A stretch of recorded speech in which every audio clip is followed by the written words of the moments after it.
नमस्कार, हिंद टीवी में आपका स्वागत है। उत्तर प्रदेश विधानसभा के चुनाव की सरगर्मी अब तेज हो गई है।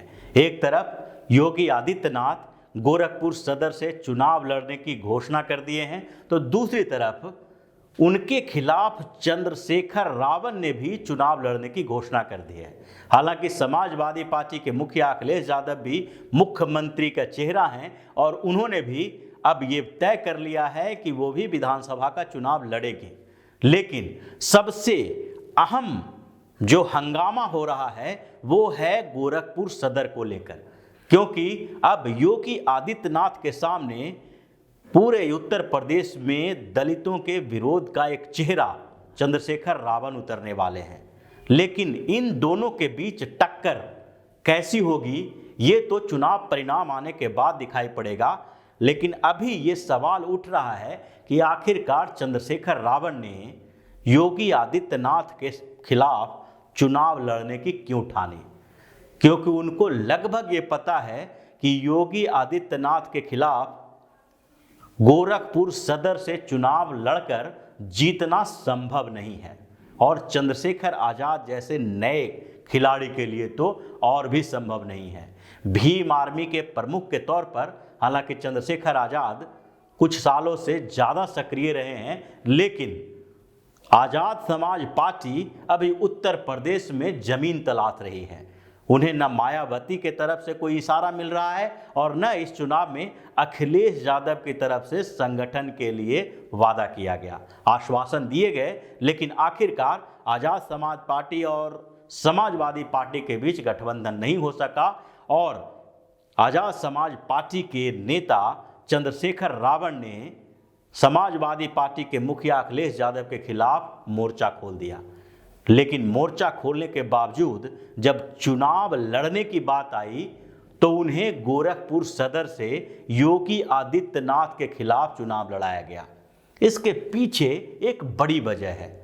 नेता दो तरह के होते हैं और एक तरह के जो नेता होते हैं वो अपने सीट बचाने के लिए, सीट जीतने के लिए चुनाव लड़ते हैं। उनका मकसद होता है कि चाहे लोकसभा हो, विधानसभा हो या फिर किसी दूसरे चुनाव में हो, किसी तरह से उनकी जीत हो जाए और अपने क्षेत्र के अंदर ही उनकी अहमियत होती है। दूसरे तरह के नेता होते हैं जो संगठन चलाते हैं, जो पार्टी चलाते हैं, जो पार्टी के अध्यक्ष होते हैं, जिनका मोटो केवल चुनाव लड़कर अपने क्षेत्र से जीतना नहीं होता है, बल्कि उनका मकसद अपनी पार्टी को एक बड़ा आधार देना, अपनी पार्टी को पूरे चुनाव के दौरान हाईलाइट करना होता है। और दोनों नेताओं में अंतर होता है। दूसरे तरह के जो नेता यानी पार्टी अध्यक्ष, पार्टी के बड़े नेता की भूमिका किस तरह की होनी चाहिए, उसमें एक उदाहरण सेट किया था अरविंद केजरीवाल ने। जब आम आदमी पार्टी का गठन हुआ और उसके बाद आम आदमी पार्टी ने 2013 का दिल्ली विधानसभा का चुनाव लड़ने की घोषणा की, तो उसके बाद अरविंद केजरीवाल एक नए तरह के राजनीति की दिशा तय करने लगे। उन्होंने उस समय के मुख्यमंत्री शीला दीक्षित के खिलाफ चुनाव लड़ने की घोषणा कर दी। पूरे दिल्ली में ये बात मानी जा रही थी कि शीला दीक्षित के खिलाफ चुनाव लड़ना अरविंद केजरीवाल की भूल हो सकती है, लेकिन फिर भी अरविंद केजरीवाल ने मुख्यमंत्री के खिलाफ ही चुनाव लड़ने की घोषणा की और वो अपनी बात पर अड़े रहे। इसके पीछे एक मकसद थी, क्योंकि वो अरविंद केजरीवाल सिर्फ और सिर्फ शीला दीक्षित से जीतने या हारने के लिए चुनाव नहीं लड़ रहे थे। उनको अपनी पार्टी को पूरे दिल्ली में हाईलाइट करना था, क्योंकि उस समय जो मुकाबला बताया जा रहा था वो भारतीय जनता पार्टी और कांग्रेस के बीच का था। आम आदमी पार्टी नई पार्टी थी और इसलिए अरविंद केजरीवाल को सबकी नज़र में आना था। तब उन्होंने एक ऐसे कैंडिडेट को चुना जिसके खिलाफ चुनाव लड़ने से ही मीडिया उनको भाव दे। और उस समय शीला दीक्षित ही ऐसे उम्मीदवार थे दिल्ली में जो वहाँ के मुख्यमंत्री थी और मुख्यमंत्री रहने के साथ उनका ऐसा चेहरा था जिनके खिलाफ चुनाव लड़ने के बाद अरविंद केजरीवाल हर दिन सुर्खियों में होते थे। और वहाँ से एक नई धारा जन्म लेती है जिसमें अलग अलग स्टेट में मुख्यमंत्री के खिलाफ चुनाव लड़ने की परंपरा पैदा हो गई। पंजाब में भी कुछ ऐसा हुआ, अकाली दल बादल के मुखिया जो प्रकाश सिंह बादल थे उनके खिलाफ भी बड़े लोगों ने चुनाव लड़ने की घोषणा की। आंध्र प्रदेश, मध्य प्रदेश, ऐसे कई जगहों पर कुछ नेताओं ने बड़े नेताओं को टारगेट किया कि जिनके खिलाफ चुनाव लड़ने से उनकी अहमियत बढ़ जाए। अरविंद केजरीवाल यही नहीं रुके। हालांकि अरविंद केजरीवाल ने शीला दीक्षित को हरा दिया और दूसरी जगहों पर ऐसी स्थिति देखने को नहीं मिली, कम ही देखने को मिलती है। कम ही ऐसे बड़े नेता होते हैं जो चुनाव में मात खा जाते हैं। लेकिन अरविंद केजरीवाल की पार्टी उस समय उभरती हुई पार्टी थी और केजरीवाल ने शीला दीक्षित को चुनाव में हरा दिया। और हर जगह ऐसी स्थिति नहीं हो सकती है। लेकिन अरविंद केजरीवाल का जो मेन मकसद था वो तो दिल्ली विधानसभा चुनाव के समय पूरा हो गया और पूरे चुनाव के दौरान इस बात की चर्चा होती रही कि शीला दीक्षित और अरविंद केजरीवाल में कैसे टक्कर हो रही है। इसके बाद अरविंद केजरीवाल ने जो मानदंड सेट किया वो मानदंड आगे दिखाई पड़ा लोकसभा चुनाव के दौरान।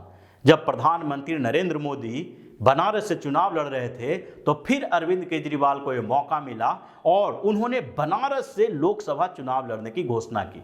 उनको पता था कि बनारस से चुनाव लड़के जीतना लगभग असंभव है। ऐसा भी माना गया कि दिल्ली विधानसभा चुनाव के बाद जो आम आदमी पार्टी की स्थिति बनी थी उसमें अगर अरविंद केजरीवाल दिल्ली के किसी क्षेत्र से लोकसभा का चुनाव लड़ते तो दिल्ली के 7 लोकसभा सीटों में से 1-2 लोकसभा सीट पर आम आदमी पार्टी की जीत हो सकती थी। लेकिन अरविंद केजरीवाल ने बनारस को चुना, पूरे कार्यकर्ताओं को बनारस बुलाया और पूरे चुनाव के दौरान अपने आप को भाजपा के प्रधानमंत्री के कैंडिडेट के खिलाफ लड़ने वाला दिखाया, जिससे अरविंद केजरीवाल की छवि को बहुत ज़्यादा फायदा हुआ। हालांकि वो बुरी तरह से चुनाव हार गए। उन्होंने सारी पार्टियों से अपील भी की थी कि सारी पार्टियां मिलकर हमें सपोर्ट करें और वो सपोर्ट मिलने से हम मोदी को हरा सकते हैं, लेकिन ऐसा कुछ नहीं हुआ। कुछ ऐसी ही स्थिति, कुछ ऐसी ही परिस्थितियां और यही मानसिकता चंद्रशेखर रावण में दिखाई पड़ रही है। उनके पीछे की मानसिकता यही है कि गोरखपुर सदर से योगी आदित्यनाथ के खिलाफ चुनाव लड़ने से पूरे उत्तर प्रदेश चुनाव के दौरान उनकी चर्चा होगी और आज़ाद समाज पार्टी जो अभी पहला चुनाव लड़ रही है, जो अभी उभरने वाली पार्टी है, जिनका सपा के साथ गठबंधन तक ना हो सका, जो अखिलेश यादव ने साफ तौर पर कह दिया कि आज़ाद समाज पार्टी को केवल 2 सीटें दी जाएगी और वो आज़ाद समाज पार्टी के नेता योगी आदित्यनाथ को चैलेंज करने पहुंचे हैं, तो इसकी चर्चाएं होती रहेगी पूरे चुनाव के दौरान। और यही मानसिकता चंद्रशेखर रावण की है, जो चाहते हैं कि उनकी जीत हो या हार हो। ये तो लगभग तय है कि वहां के समीकरणों के लिहाज से भी योगी आदित्यनाथ के खिलाफ चंद्रशेखर रावण चुनाव नहीं जीत सकते। अगर सारी विपक्षी पार्टियां एक हो जाए और चंद्रशेखर रावण को सपोर्ट भी कर दे तो भी योगी आदित्यनाथ को वो नहीं हरा पाएंगे, चाहे तो जातीय समीकरण के लिहाज से देखा जाए तो भी या फिर उस सीट की अहमियत को देखा जाए तो भी, क्योंकि वहां पर लगातार भारतीय जनता पार्टी के विधायक जीतते रहे हैं। और एक बार तो ऐसा हुआ 2007 के दौरान जब भारतीय जनता पार्टी के उम्मीदवार के खिलाफ योगी आदित्यनाथ के एक सपोर्ट में राधा मोहन अग्रवाल खड़ा हुए और भारतीय जनता पार्टी के उम्मीदवार को ही हरा चुके थे। वो हिंदू महासभा से खड़ा हुए थे और फिर बाद में उन्होंने भारतीय जनता पार्टी ज्वाइन कर लिया। अभी तक वही विधायक रहे। 2-3 चुनावों में उनकी जीत हुई और अब योगी आदित्यनाथ को उसी सीट से चुनाव लड़वाया जा रहा है। वहां का जातीय समीकरण भी उनके अनुकूल है। वहां 95,000 कायस्थ वोट है तो ब्राह्मण वोट 55,000 है, वहीं ठाकुर वोट 25,000 और वैश्य 45,000 वहां पर वोट देने वाले लोग हैं, जबकि 25,000 वोट निषादों की है। इसके अलावा बात करें तो वहां 50,000 मुस्लिम वोटर हैं और 25,000 दलित और 25,000 यादव वोटर हैं। अगर ये पूरे समीकरण को भी देखा जाए तो 4.5 लाख वोटर वाले गोरखपुर सदर सीट से 2.5 लाख वोट योगी आदित्यनाथ के पक्ष में दिखाई पड़ता है, जबकि 1 लाख वोट अगर पूरा विपक्ष इकट्ठा हो जाए तो भी उनके विरोध में पड़ता हुआ दिखाई पड़ रहा है, क्योंकि निषादों का वोट भी भाजपा के साथ जाएगा। डॉक्टर संजय निषाद की निषाद पार्टी के साथ भाजपा का गठबंधन हो चुका है और दोनों के बीच ये गठबंधन वोट में कन्वर्ट भी होगा। तो ऐसी स्थिति में सिर्फ और सिर्फ चंद्रशेखर रावण इसी लिहाज से वहां चुनाव लड़ रहे हैं ताकि पूरे चुनाव के दौरान कम से कम आज़ाद समाज पार्टी और चंद्रशेखर आज़ाद की चर्चा होती रहे और वो अरविंद केजरीवाल की तरह धीरे धीरे राजनीति में एक अपनी पहचान बना पाए। तो इसी तरह की खबरों के साथ फिर से हाजिर होंगे। तब तक के लिए बने रहिए हमारे साथ और देते रहिए हमें सहयोग, ताकि इसी तरह की खबर हम आपके लिए लाते रहें। धन्यवाद। अगर आपको हमारा वीडियो पसंद आया हो तो इसे लाइक करें, इस चैनल को सब्सक्राइब करें और हाँ, बेल आइकन भी दबाएं ताकि आप तक हमारे वीडियो की नोटिफिकेशन पहुंचते रहें।